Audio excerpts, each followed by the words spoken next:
प्रणाम।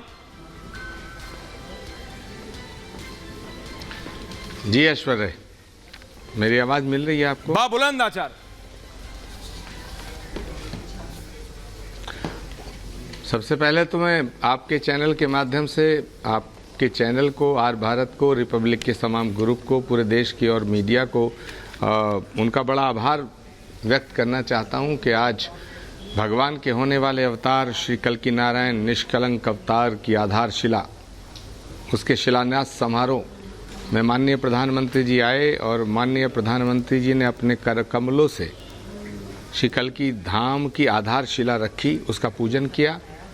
ये भारत के लिए, सनातन के लिए, 140 करोड़ भारतीयों के लिए और पूरी दुनिया में करोड़ों हिंदू जनमानस के लिए गौरव का दिन है।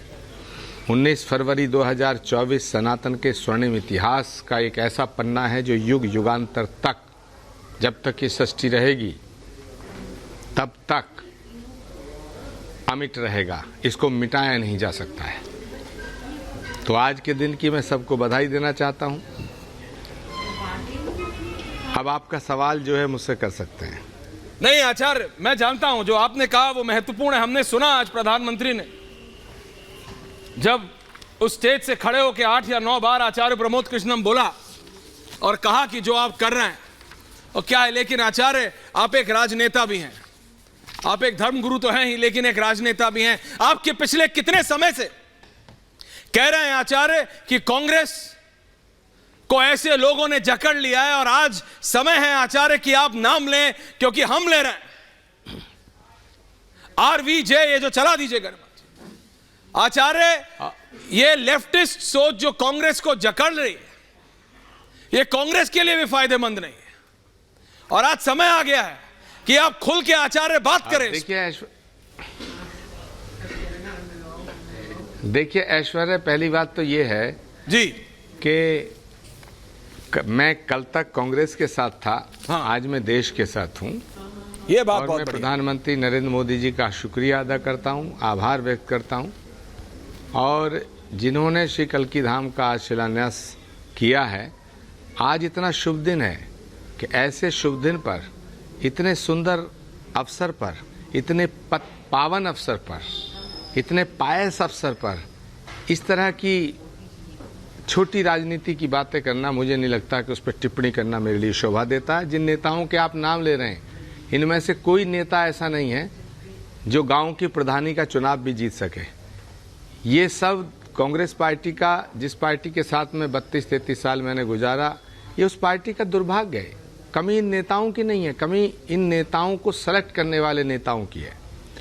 ये जितने नेता हैं, ये ऐसे नेता हैं कि इन्हें किसी वार्ड की मेंबरी का चुनाव लड़ाओ तो लड़ने से मना कर देंगे। ये पार्षद का चुनाव नहीं लड़े कभी, और ये फैसला करते हैं कि देश का भविष्य कैसे रहेगा। कांग्रेस पार्टी में कौन जीतेगा, कहां से चुनाव लड़ेगा, कहां से चुनाव कौन जीतेगा, उसका फैसला ऐश्वर्य वो लोग करते हैं जो कभी चुनाव लड़े नहीं। और कभी लड़े तो उनकी जमानत है जब्त हुई, और लड़ना नहीं चाहते। सवाल इस बात का है, कांग्रेस नेतृत्व को लगातार भ्रमित करने का काम किया इन लोगों ने। इनकी कोई जिम्मेदारी तय नहीं करता, ये सबकी जिम्मेदारी तय करते हैं।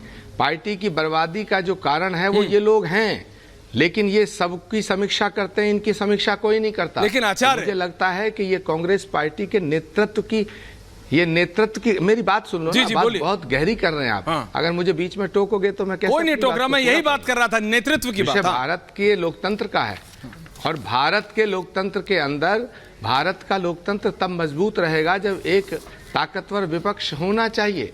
एक स्वस्थ लोकतंत्र के लिए एक सशक्त विपक्ष की जरूरत होती है। लेकिन ये भारत के लोकतंत्र के भाग्य की विडंबना है कि भारत के अंदर इतनी सशक्त सरकार है नरेंद्र मोदी जी के नेतृत्व में, और विपक्ष में कौन लोग हैं जो पार्षद का चुनाव ना लड़ सकते हैं, ना लड़ना चाहते हैं, जो मेंबर का चुनाव नहीं लड़ना चाहते, जिन्हें कोई जानता नहीं, जिन्होंने जिंदगी में कभी खेत नहीं देखा वो किसान की बात करते हैं, जिन्होंने कभी एक शास्त्र का शाह नहीं पढ़ा वो धर्म पे राजनीति का फैसला करते हैं, जिन्होंने कभी रामचरितमानस को देखा नहीं, छुआ नहीं, वो राम के निमंत्रण को ठुकराने का फैसला करते हैं, जिन्होंने कभी अपने अहंकार के बाहर झांका नहीं, जिन्होंने तानाशाही के अलावा कुछ नहीं की, वो नरेंद्र मोदी को तानाशाह कहना चाहते हैं। जिन्होंने हमेशा लोकतंत्र का गला घोटा, वो बताते हैं कि आज लोकतंत्र नहीं है। जिन्होंने हमेशा अन्याय किया अपने वर्कर के साथ, तमाम प्रतिभाशाली नेताओं के साथ, क्या हाल किया सचिन पायलट का? उसका गुनाह क्या था? क्या हाल किया सिंधिया जी का? उनका गुनाह क्या था? जितने लोग छोड़कर गए, ये सब कौन लोग थे? सवाल एक कमलनाथ जी का नहीं है, हुड्डा जी का नहीं है, सवाल सारे वरिष्ठ नेताओं का। इनसे पूछिएगा कितने महीनों से ये टाइम मांग रहे हैं कांग्रेस लीडरशिप से मिलने के लिए। कांग्रेस के अध्यक्ष कौन है और चलती किसकी है? फैसला कौन लेता है?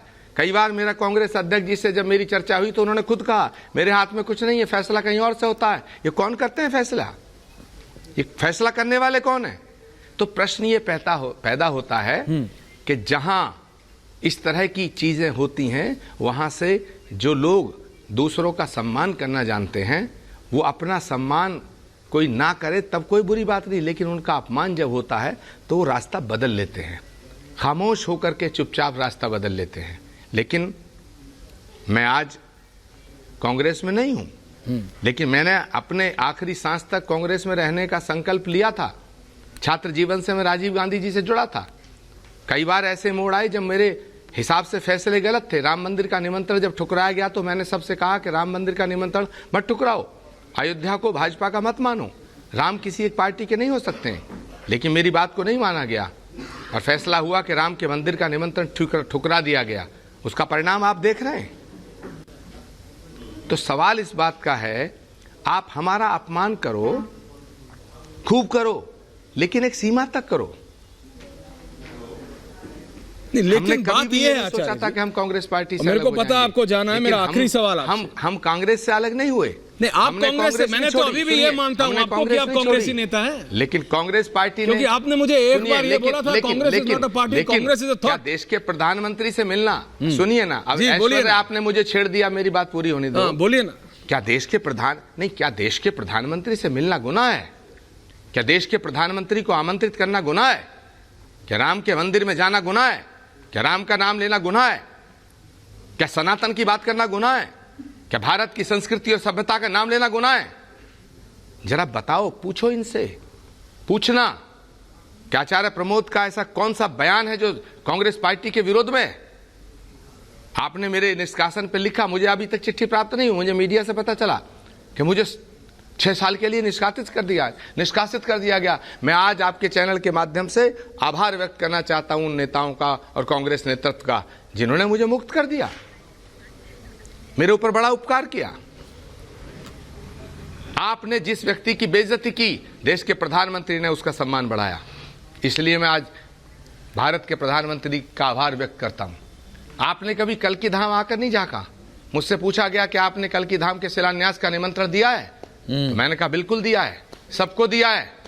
फिर मुझसे सवाल हुआ अभी 4 दिन पहले, क्या कांग्रेस नेतृत्व या विपक्ष का कोई बड़ा नेता आएगा? तो मेरे पास कोई उत्तर नहीं था। मैंने इतना ही कहा ऐश्वर्या कि जिन्होंने राम के निमंत्रण को ठुकरा दिया, वो कल्की धाम के निमंत्रण को क्या स्वीकार करेंगे? अब जो सच बोलेगा उसको जहर दिया जाएगा ऐश्वर्या, उसे सूली पे चढ़ाया जाएगा ऐश्वर्या। लेकिन सच बोलने वाले सच बोलते रहेंगे। सच बोलने वाले इसकी परवाह नहीं करते हैं कि हमें सूली पे चढ़ाया जाएगा या हमें जहर दिया जाएगा। वो जो आप जहर देंगे वो हमारे लिए अमृत का काम करेगा। बस ये मेरी भावनाएं हैं। मैं आपसे आखिरी सवाल पूछ रहा हूं, उसके बाद मैं पूरे डिबेट पे जा रहा हूं। आपका कोई सवाल हो? नहीं, मेरा एक सवाल है आपसे। नहीं, आपसे तो पंकज जी आज बहुत सवाल करना चाह रहे हैं, शहजाद जी बहुत सवाल करना चाह रहे हैं, आपके प्रिय मित्र दुष्यंत नागर बहुत सवाल करना चाह रहे हैं, लेकिन मैं एक पूछ रहा हूं। कमलनाथ आचार्य जी, दुष्यंत नागर आपको प्रणाम कर रहे हैं, लेकिन मैं आपसे एक कह रहा हूं, कमलनाथ जैसा नेता आचार्य, जैसे आपने कहा कि आप जब छात्र आंदोलन के दौरान आप राजीव गांधी से मिले, कमलनाथ तो संजय गांधी के मित्र थे, दून स्कूल के पढ़ने वाले थे, आए थे, मुझे याद है उस समय के अखबारों में लिखा गया, हमने तो बाद में पढ़ा आर्काइव्स में कि संजय गांधी ने प्रणब दा को भेजा था, जाओ जाके रिसीव करके लाओ, मेरा दोस्त आ रहा। ये था रौब कमलनाथ को। उस कमलनाथ को फ्रस्ट्रेट होकर कांग्रेस के खिलाफ अंदर से विद्रोह करना पड़ा। तो इतनी जकड़ हो गया है, मतलब इतनी इस तरह जकड़ लिया है इस तिकड़ी ने या इन 3 4 5 नेताओं ने। सीताराम येचुरी का एजेंडा कांग्रेस चला रही है आचार्य। ऐश्वर्य सवाल कमलनाथ जी का, दिग्विजय सिंह का, आनंद शर्मा का, हुड्डा जी का, पृथ्वीराज चौहान का, अशोक चौहान का नहीं है। सवाल आचार्य प्रमोद कृष्णम का नहीं है। सवाल प्रियंका गांधी जी का है। उनका कितना सम्मान हो रहा है। आपने वो चिट्ठी देखी है जो केसी वेणुगोपाल ने जारी की?